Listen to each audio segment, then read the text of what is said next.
ఏ మలుపు ఎక్కడ ఎలా తిరగాలో, ఏ మజిలీకి నువ్వు చేరాలో, ఎప్పుడు నీకేది అందాలో, నువ్వు ఎదుర్కొంటున్న ప్రతికూల పరిస్థితులు ఎంతవరకు ఉండాలో, ఎప్పుడు తొలగిపోవాలో ఆయన డిసైడ్ చేస్తాడు, ఆయన డిజైన్ చేస్తాడు. దాన్ని నమ్మితే నువ్వు ప్రశాంతంగా ఉండటమే, తర్వాత కథ అంతా ఆయన చూసుకుంటాడు. ఓకే, ఎంతమంది నమ్ముతున్నారు? ఎంతమంది తమ జీవితాలను యేసయ్య చేతికి అప్పచెప్పారు? నిజంగా అప్పచెప్పారా? మీ జీవితాలనే కాదు, మీ పిల్లల జీవితాలని, మీ ఇంటి వారి జీవితాన్ని ఆయన చేతికి అప్పచెప్పండి. దేవుడు స్పష్టంగా చెప్పాడు, బరువు నువ్వు మోయొద్దు, నా మీద మోపు అని. పేతురు రాసిన మొదటి పత్రిక 5వ అధ్యాయము 6-7 వచనాల్లో, దేవుడు తగిన సమయమందు మిమ్మల్ని హెచ్చించున్నట్లు ఆయన బలిష్టమైన చేతి క్రింద దీన మనస్కులై ఉండుడి. అంటే దేవుడు నిన్ను నన్ను మనల్ని హెచ్చించడానికి ఒక తగిన సమయం ఉందట. ఆ తగిన సమయం రేపే కావచ్చు, ఎల్లుండే కావచ్చు, ఇంకా 4 నెలలకు కావచ్చు, లేదా 10 నెలలకు కావచ్చు. సో దేవుడు నిర్ణయించిన నిర్ణయ కాలం ఒకటి ఉంటుందట. నువ్వు అనుకున్నప్పుడు కాదు, దేవుడు ఆయన అనుకున్నప్పుడు నిన్ను హెచ్చిస్తాడు. అది నీకు 4 గంటల ఫలం ఉంటుంది. దేవుడు ప్రతిదానికి ఒక సమయాన్ని నిర్ణయించాడు. దేవుడు మనలాగా తొందరపడి సాయంత్రం చేయాల్సింది పొద్దున చేయాల్సింది మధ్యరాత్రిలో చేసే రకం కాదు. అదంతా మనకు దడ ఎక్కువ. అన్నీ అయిపోవాలని ఆరాట పడతా ఉంటాం టెన్షన్గా. దేవుడు అట్లా చేయడు. దేవుడు ఏం చేసినా ఓ పద్ధతి ప్రకారం, ఒక సమయం ప్రకారం ప్రతిదీ చేస్తాడు. దేవుడు చేసేది వైనంగా ఉంటుంది. మనం చేసేవన్నీ మనకి తలనొప్పులు తెచ్చుకునేవిగా ఉంటాయి. కాబట్టి సాయంత్రం చేయాల్సింది సాయంత్రం చేస్తాడు, మధ్యాహ్నం చేయాల్సింది మధ్యాహ్నం చేస్తాడు, ఉదయం చేయాల్సింది ఉదయం చేస్తాడు, తెల్లవారుజాము చేయాల్సింది అప్పుడు చేస్తాడు. మన ఐడియాలజీ కన్నా మనకంటే దేవుని ఐడియాలజీ చాలా గొప్పది కదా. దాన్ని మనం దృష్టిలో పెట్టుకొని, దేవుని ఆలోచనలో నేను ఉన్నాను, ఆయన తలంపుల్లో నేను ఉన్నాను, నా లైఫ్ ఆయనకి అప్పచెప్పుకొని ఉన్నాను, నాకు టెన్షన్ అక్కర్లేదు అని నీ జీవితాన్ని ముందుకు కొనసాగించు.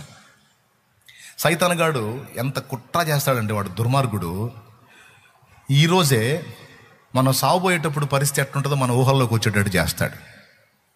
చచ్చేటప్పుడు మన ప్రాణం ఎట్టుపోయిద్దో ఊహల్లోకి వచ్చేటట్టు చేస్తాడు. మనం చచ్చినాక మన వాళ్ళ పరిస్థితి ఎట్టుంటుందో ఊహల్లోకి వచ్చేటట్టు చేస్తాడు. అర్థమైందా? వృద్ధాప్యంలో మన శరీరం ఏ విధంగా మార్పు చెందిద్దో మన ఊహల్లోకి వచ్చేటట్టు చేస్తాడు. మీలో ఎంతమందికి ఇట్లాంటి ఊహలు వస్తాయి, ఇలాంటి ఆలోచనలు వస్తాయి? చెప్పండి, చేతులు ఎత్తండి. అది చాలామంది చేతులు ఎత్తారు.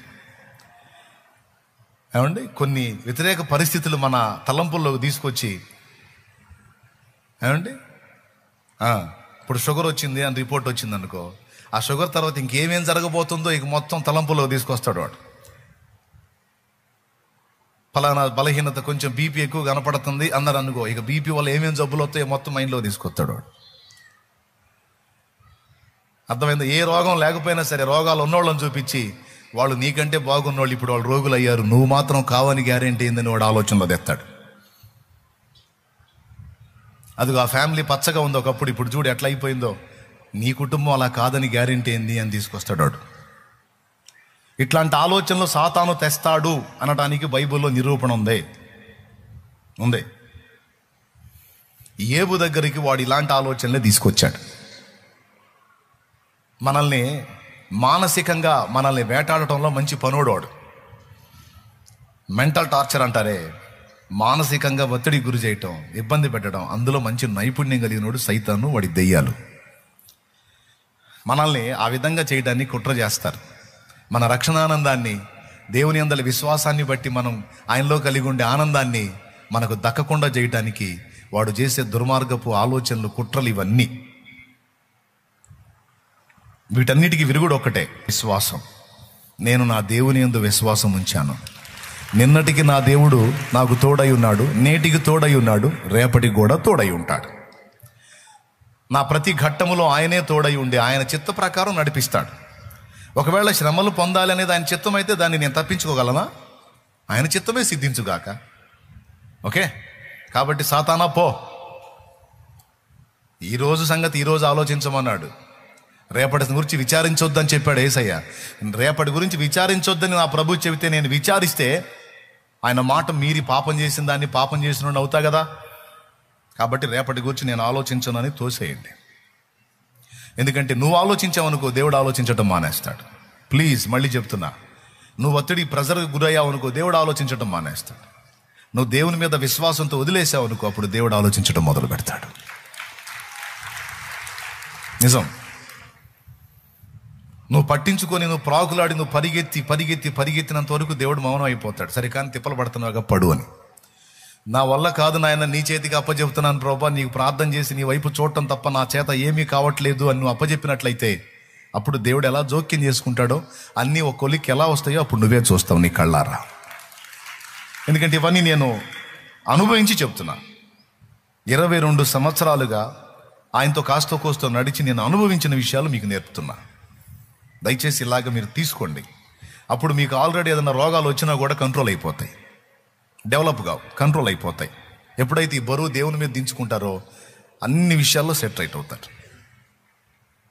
నిజంగా ఉన్న రోగాలు కూడా తగ్గుతాయి, నిజంగా తగ్గిపోతాయి. అట్లా కాకుండా మీరు ప్రెజర్గా ఆలోచించి ఇంకా ఎక్కువ ఒత్తిడి గురయ్యారనుకో, రోగాలు ప్రమోషన్ పొందుతాయి, అంటే ఇంకా ఎక్కువ అయిపోతాయి అన్నమాట. జాగ్రత్త. వాక్యాన్ని మనం మీరొద్దు, కానీ దిక్కుమాల ఆలోచనలన్నీ వాడు తీసుకొస్తాడు. ఏబు దగ్గరికి తెచ్చాడు. ఏబు భార్య పిల్లలు బాగున్నారు, కుటుంబం పచ్చగా ఉంది, దాసదాసి జనాంగం, పశువులు, పొలాలు అన్నీ సూపర్గా ఉన్నాడు. ఏబు దేహదారుఢ్యం అద్భుతమైనటువంటి వ్యక్తి, అన్ని విషయాల్లో పర్ఫెక్ట్గా ఉంది ఏబు లైఫ్. అలాంటి స్థితిలో ఏబు ఉన్నాడు. అప్పుడు ఏబు దగ్గరికి ఎవరు వచ్చారు? సాతాను వచ్చాడు. ఎవరు పర్మిషన్ తీసుకొని వచ్చాడు? దేవుని పర్మిషను తీసుకొని వచ్చాడా లేదా? కాదు. మొదటిసారి ఏబు దగ్గరికి సాతాను వచ్చినప్పుడు దేవుని పర్మిషన్ తీసుకోకుండా వచ్చాడు. తీసుకోకుండా వచ్చి ఏం చేశాడో తెలుసా? డైరెక్ట్గా ఏబు దగ్గరికి వెళ్ళి ఏబుని ఎఫెక్ట్ చేయలేదు, కానీ ఏబు మనసులో భయాలు పుట్టించాడు. గుర్తుపెట్టుకో, ఏబు మనసులో భయాలు పుట్టించాడు. ఇవైతే చేయొచ్చు వాడు కంచె దాటి అవతలికి వెళ్ళకపోయినా కంచె యువతలుండే వాడు మన మనసుల్లో భయాలు పుట్టించే అవకాశం వాడికి ఉంది. నెగిటివ్ సిగ్నల్స్ని మన ఆలోచనల్లోకి పంపించే అవకాశం వాడికి ఉంది. అర్థమైందా? ఆ సిగ్నల్స్ని మనం తీసుకొని మనం వాటితో ఏకీభవించినప్పుడు మాత్రమే వాడు మన దగ్గరికి ఎంటర్ అవుతాడు. వాటిని వికర్షించామనుకో, వాటిని వ్యతిరేకించామనుకో, వాడు మన దగ్గర రావడానికి ఛాన్స్ ఉండదు. కానీ ఏం చేశాడో తెలుసా? ఏబు చేసిన పెద్ద పొరపాటు అదే. వాడు ఇచ్చిన నెగిటివ్ థాట్స్ని, వ్యతిరేక ఆలోచనలని ఏబు తీసుకున్నాడు. బట్ ఏం లేదు, నీ భార్య చాలా బాగుంది, ఇప్పుడు నువ్వే ప్రాణంగా బ్రతుకుతుంది, నీకు పూర్తి విధేయరాలుగా ఉంది, ఈమె రివర్స్ అవుతుందేమో, కాదని గ్యారెంటీ ఏంటి? ఈరోజు నీ పిల్లలు 10 మంది పచ్చగా ఉన్నారు, పండగ చేసుకుంటా ఉన్నారు రోజు, వాళ్ళు ఒక్కసారి చావరని గ్యారెంటీ ఏంది? ఏమో వాళ్ళకి ఏదైనా జరగొచ్చేమో. సింపుల్. నువ్వు రోడ్డు మీద నీ బిడ్డ బయలుదేరుతున్నాడు బైక్ తీసుకొని, వాడు రోడ్డు మీద బయలుదేరుతా ఉన్నాడు, నీ కళ్ళ ముందు వెళ్తా ఉన్నాడు, నీకు మనసులో థాట్ వచ్చింది, ఏదో వద్దు దిక్కుమాలిన ఆలోచన, వాడికి ఏమన్నా అయిద్దేమో, తగిలిద్దేమో అని జాగ్రత్త చెబుతావు లేదా? రే చిన్నగా పో, జాగ్రత్తగా పో, మెల్లగా పో అని చెబుతావు లేదా? ఎందుకు చెబుతున్నావు? డౌటు.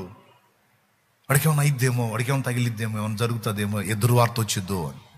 ఎందుకు? చాలామంది అవి ఫేస్ చేస్తున్నారు కనుక నేను కూడా అది ఫేస్ చేస్తానేమో అనే డౌట్తో నువ్వు ముందుగానే గిల్టీ ఫీల్ అవుతావు. ఎంతమందికి ఉంది ఇట్లా? ఎంతమందికి ఉంటుంది ఇలా? నాకు తెలిసి దాదాపు అందరికి ఉంటుంది. కొంతమంది చేతులు ఎత్తట్లా అర్థం కాక. దాదాపు అందరికి ఫీలింగ్స్ ఇవే. స్తోత్రం. పెద్దగా చెప్పండి. అవునా కదా? రైట్. ఉంటాయి తప్పకుండా అలాంటి ఆలోచన.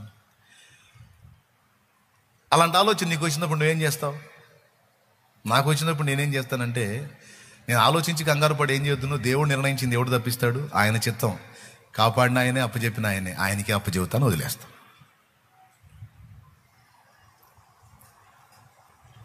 ఏం చేశాడంటే 10 మంది పిల్లలకి వెళ్ళి చూసినప్పుడు వాము వీళ్ళకి ఏమైనా అయిద్దేమో అనుకున్నాడు. వాడు పంపించిన ఆ నెగిటివ్ సిగ్నల్స్ని తీసుకున్నాడు.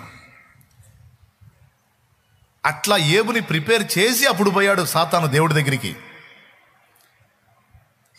అర్థమైందా?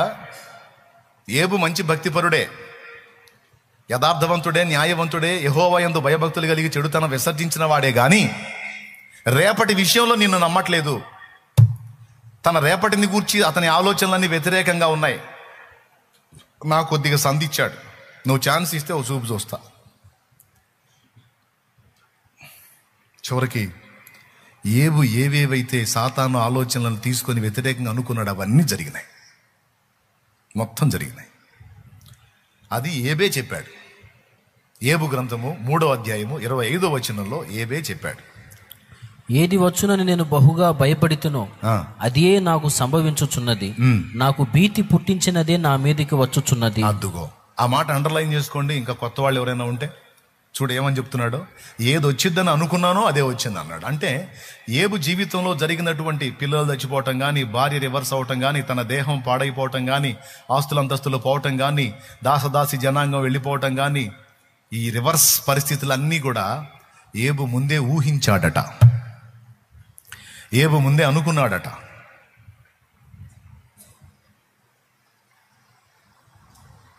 మీరు ఎప్పుడైనా ఆలోచించారా ఈ ఒక్క మాట గురించి?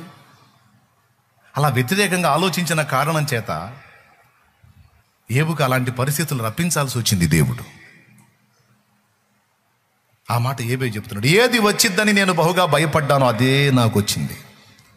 అట్లా ఎందుకు అనుకున్నావు ఏబు? అట్లా ఎందుకు ఆలోచించావు?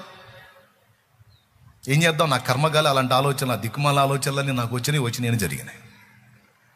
కొంతమంది ఫ్యామిలీ మెంబర్స్తో మాట్లాడతారు, ఇట్లా అయిద్దని నాకు ముందు నుంచి అనిపిస్తూ ఉంది, నాకు అట్లాంటి ఆలోచన నిజంగానే వచ్చింది, నిజంగా 3 రోజుల నుంచి వచ్చిన ఏందో మనసు ఒకటే అనిపిస్తుంది, ఇట్టయిద్ది అని అనిపిస్తుంది, అయ్యింది అని చెప్పి. ఆడవాళ్ళు కొంతమంది జెంట్స్ కూడా, నాకెందుకు 3 రోజుల నుంచి ఇట్నే అనిపిస్తుంది, ఎందుకు నాకు పదే ఎట్టే ఆలోచన వచ్చింది, నిజంగా అదే జరిగింది, ఏందో వింతగా ఉంది. సాతాను మన మనసులోకి నెగిటివ్ థాట్స్ని తీసుకొచ్చినప్పుడు, వ్యతిరేక ఫలితాలను కూర్చున్న ఆలోచన తెచ్చినప్పుడు, విశ్వాసం అనే డాలుతో దాన్ని ఎదిరించాలి. అర్థమైందా? దేంతో ఎదిరించాలి? విశ్వాసం అనే డాలుతో. ఎట్లా ఉండాలి విశ్వాసము? ఇలాంటి తలంపులు వాడు తీసుకొచ్చినప్పుడు ఏబు చెప్పేది ఉండే, నా అంతటా నేను ఇలా ఉన్నానా, నా భార్య నాకు ఇలా లభించిందా, నా పిల్లలు నాకు ఇలా లభించారా, అన్నీ నా దేవుడిచ్చాడు, ఉంచిన ఆయన తీసిన ఆయనకే స్తోత్రం, ఏమైనా నేనేం భయపడను, నా దేవుడు నాకు తోడై ఉన్నాడు అని ఒక్క మాట అనుకుంటే సాతానుకు సందు దొరకకుండా ఉండే. కానీ భయం భయం భయం భయం భయం మనిషికి మనశ్శాంతి కోల్పోయాడు. చివరికి అదే జరిగింది. విశ్వాసం ఏమంటది? కాపాడినావు ఇంతకాలము, కాపాడెదవు ఇక ముందు కాలము. చెప్పండి, ఇప్పుడు దాకా నిన్ను కాపాడుకుంది ఎవరు? ఎంతమంది ఒప్పుకుంటారు దేవుడే కాపాడుకొచ్చాడన్న అన్నోళ్ళు చేతులు ఎత్తండి.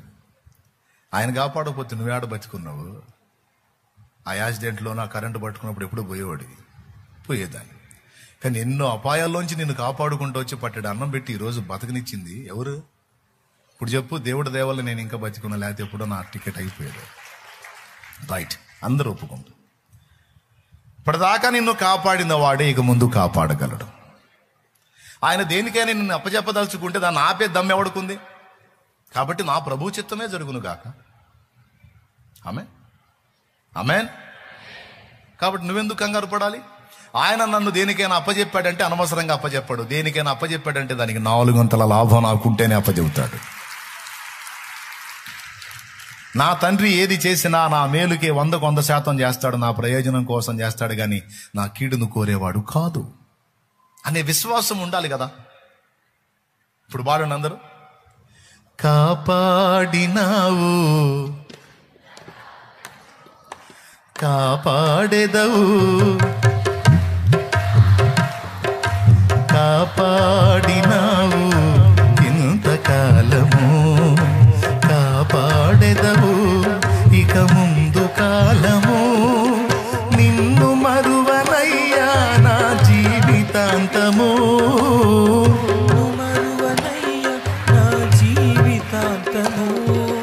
నీకే నా బ్రతుకు సొంతము, నీకే నా బ్రతుకు సొంతము. అందుకొనుము దేవా ఆరాధన, నా దీన స్తుతిని